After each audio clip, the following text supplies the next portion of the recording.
Today is June 24th, 2011. The time is 4:39 p.m. We're presently in my office, Sergeant Jakari Young, along with Officer Josh Mersereau. We're about to conduct an interview in reference to IA complaint number 1123. Officer Mersereau, on May 10, 2011, do you remember responding as backup to a traffic stop conducted by Officer Bissa at Mason and Williamson? Yes, sir, I do. Okay. Can you tell me what your role was when you came on scene at that traffic stop? I remember just going to him because I was close and he was there. He never really requested any kind of backup. So I rolled up there. He basically told me what he had from, he was a speeding violation, and that he smelled the faint odor of burnt cannabis or marijuana in the vehicle, coming from the vehicle. He said he wanted to search the vehicle, so he made contact with the driver. They both the passenger and driver consented to getting out of the vehicle. The driver consented to a search.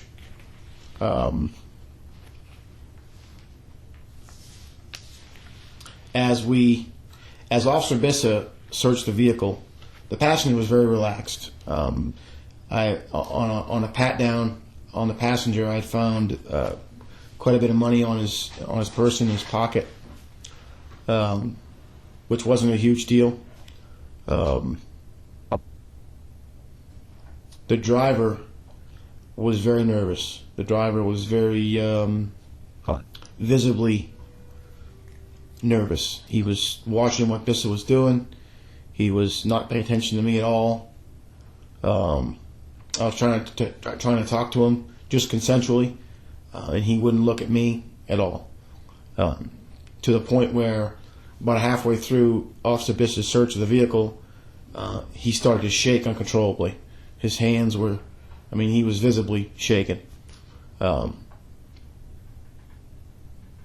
I said, the passenger was very relaxed. We were talking back and forth and joking, and it was a very light-hearted atmosphere between the passenger and I. As Bissa finished his search, I became increasingly suspicious of the driver's actions, of the driver's being very he was just very nervous. Everything about him, his body posture, he was all closed up. He was very, like I said, he was shaken, and just, you could tell that he was uneasy about something. My suspicions started growing when Bissa started talking about the faint odor of marijuana, the large amount of money found on the passenger. So I decided to go ahead and see if I can get these two to consent to a search, to see if I could go ahead and get if they had any drugs on them, if whatever was going on there. They both consented to a search. So I went over the two again and searched them again real quick, and then the driver again didn't ease up. Everything was very tense with him. Everything was very nervous. He was still shaking, and he wouldn't talk to me. And so even during the search, he was extremely nervous. Yeah. And when you say they both consented to a search, do you remember the exact verbiage that you used when you requested consent? I went ahead and asked him if they had anything I need to know about, and he said no. Well, can I search you? Sure, go ahead and search me. Okay.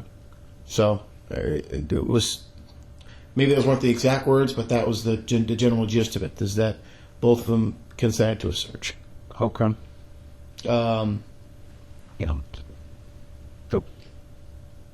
At that point, I have a drug dog. My drug dog, I went ahead and ran my drug dog around the vehicle. The dog hit immediately at the back trunk area, very hard, to the point where... When you say hit, what does... He alerted on the odor of narcotics, the presence of the odor of narcotics. Okay. We're trained to do that.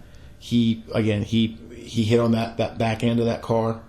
I went ahead and put him away. Started to look through the car. I had opened up the trunk and was looking. Well, at that point, I took him back out to see if maybe I could get as time goes by and as source odor, the odor it emanates from where the source is. The more time that goes by, the more that the dog is going to hit, or the more likely the dog is going to maybe work the source odor. So I went ahead and deployed him again on the back area to see if I could find a source. Again, he was just all over the back, all over the wheel wells, the back trunk area. It was all very very active there with him. At that point, I put him back away again, back in the vehicle again, and I proceeded to look at the vehicle to see if I could see any abnormalities, anything that was weird, out of place. As I looked into the dog, his nose was right in between the tire and the wheel well. So I looked in there, and I didn't see plastic. I saw carpet, which was very out of place for me. It was the carpets were loose ended, and I mean, if any amount of rain would erode that. I mean, it was just very weird to see indoor carpet. It was the same type of carpet that was in the line the trunk. It was in the wheel well, exposed to the elements. At that point, due to the driver's nervousness, due to the totality of everything, I went ahead and told Bissell, let's go ahead and put these guys detain these guys, just to make sure we don't have any issues running or whatever. We went ahead and detained him, sat on the sidewalk, and then I proceeded to get into the vehicle again, do what I could do to the vehicle without breaking anything or damaging any of the property. It was very clean. I think there was a shirt or something in the back, but there was nothing else in the vehicle. It was a brand new vehicle, 2010 or 2011, so everything was very clean in there. And I proceeded to take molding off and look under carpets and under spare tires and under jacks, and just because the dog was just all over the place there. So I really did a thorough search of the vehicle. Daytona record came out. I wanted to look up under the vehicle, really get up in there and grab stuff and look. I know that talking to FHP, there's been a lot of money and narcotics being moved through magnetic boxes on frames. So I know that if you don't get up underneath there, you can't see, you can't grab stuff. So I had that done. The bottom line is nothing was found in the vehicle. These two were released. They were taken out of handcuffs and released. Okay. The nature of the complaint is an illegal cavity search. Per our department directives, the definition of a body cavity search is the actual entering or touching by an instrument or appendage of a person's anal or vaginal area only in an effort to search for a weapon, evidence, or contraband, such as controlled substances. Did you do a body cavity search on either one of the two that were stopped that night, on Jonathan Martin or Kevin White? No, I did not. Okay. We have an inherent problem with people hiding drugs where in private areas, I want to say, in anal cavities, I know the scope of what I can do as far as on the side of the road, as far as a police officer goes. I did pull his shorts back and look down in his behind area, in his buttocks area. I never touched him anywhere down there. I never spread his cheeks. I never did any of that. I did a real thorough search of him as far as trying to locate anything that's abnormally there, in his private area. But as far as doing a body cavity search, no, in no way did I do a body cavity search.